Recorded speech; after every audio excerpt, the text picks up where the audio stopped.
time. I don't know what the name of it is. And it was rattling in my head ever since, for like maybe 25 years. No, more like 30. And I would pick it on a banjo sometimes because I remembered it, because it just stuck in my head from a radio. So at some point after like picking it for 30 years, I thought maybe I should write a song with that one, since I've taught myself to pick it by now. I should actually like compose a song that goes with it. And then there was a request that I write a song about the Battle of Ballantyne Pier, which is a thing longshoremen commemorate in the west coast of Canada. Maybe it's time to use that melody. So I did.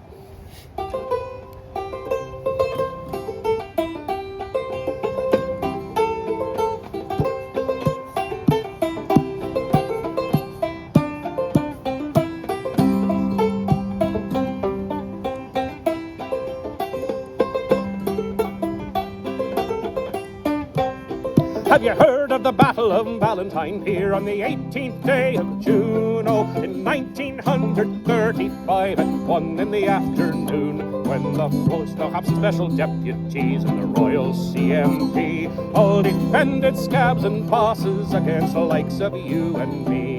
Have you heard of the veteran Mickey O'Rourke, who led us on our way? Oh, his First World War medallions upon his chest that day, as we slowly marched down Hastings Street to the bottom of the pier, where the cops released a brand new gas that makes the eyeballs tear. And 100 specials sprang from out behind their railroad tracks, and they brought their heavy truncheons down upon the strikers' backs, as the Monties charged into us with their cudgels and their horses. And city of Vancouver's cops joined the employers' forces. Well, we all ran back a block or two to pick up bricks and stones, so that our side wouldn't be the only side with broken bones.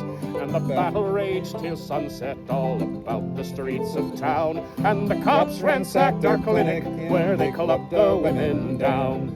They left us no place to disperse and no way to surrender. They beat up everyone in town who to us aid would render. And then they went from house to house and beat us up some more. And they beat us for a decade through another world war.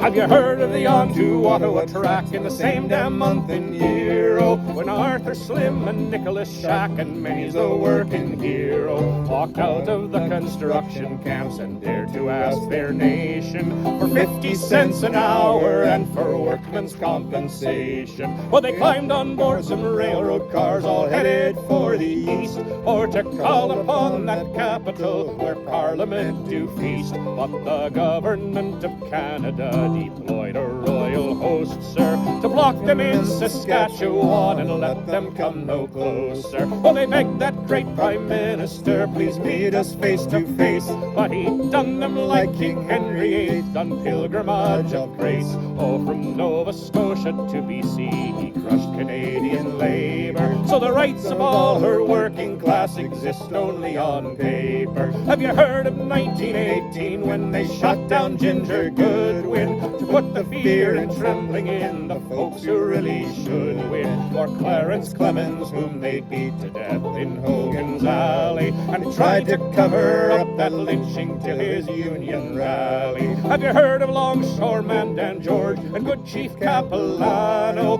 An industrial unionism struggle they began on the Burrard Inlet's waterfront in 1906, when their band of bows and arrows founded Local 526. Have you heard of the Battle of Ballantyne Pier on the 18th day of June? Oh, 1935 at 1 in the afternoon, when the hopes and dreams of longshoremen were crushed in blood and tears, and they still built their union, though it took them 10 more years.